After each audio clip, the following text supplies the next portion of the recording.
بسم اللہ الرحمن الرحیم۔ کتنی پراثر ہوتی ہیں وہ شدتیں جو ہمیں تہجد تک کھینچ لاتی ہیں۔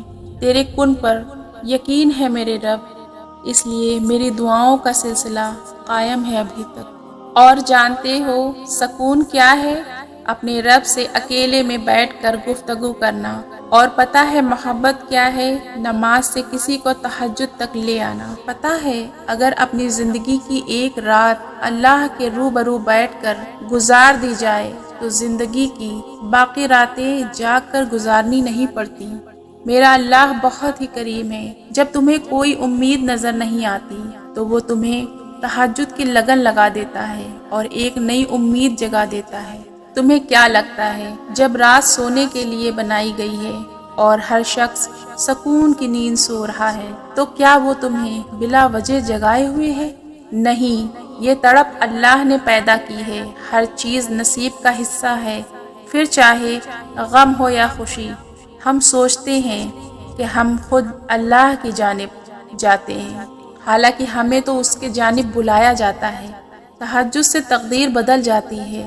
تم رات کو اٹھ کر اللہ سے مانگو تو صحیح۔ تمہیں پتہ ہے جو کہانی تہجد تک پہنچ جاتی ہے پھر وہ کبھی ادھوری نہیں رہتی۔ چاہت سے نصیب تک کا فاصلہ، جو چاہت سے نصیب تک کا فاصلہ ہے وہ بس دعا کا ہے۔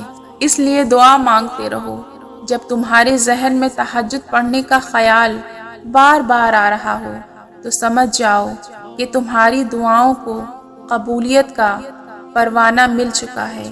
تمہاری دعائیں قبولیت کا درجہ پا چکی ہیں۔ تم بس دعائیں مانگو، باقی سب اللہ پر چھوڑ دو۔ کیا پتہ تمہارا مانگنا اتنا پسند آ رہا ہو کہ وہ تمہیں اور سننا چاہتا ہو۔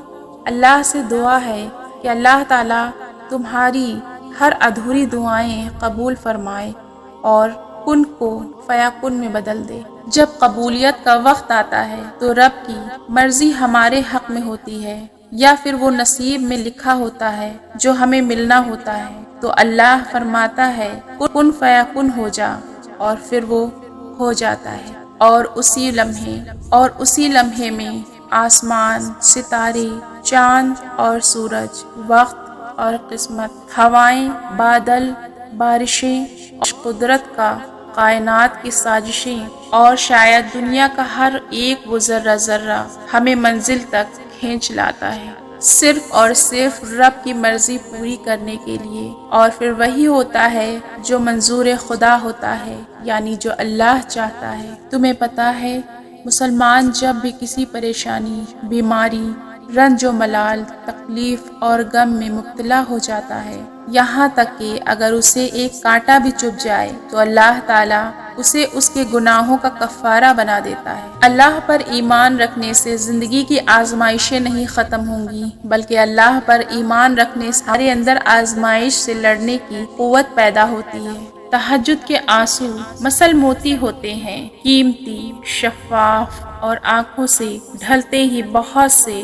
درد و غم اپنے ساتھ بہا کر لے جاتے ہیں۔ وہ وقت ہوتا ہے جب ہم اپنے ٹوٹے ہوئے دل کی بات اس کے بنانے والے کو کسی بنا جھجک کے تکلیف سے بتا سکتے ہیں۔ تہجد کی طاقت۔ آپ کی زندگی میں پڑھی گئی ایک تہجد کی نماز پوری زندگی بدلنے کی طاقت رکھتی ہے۔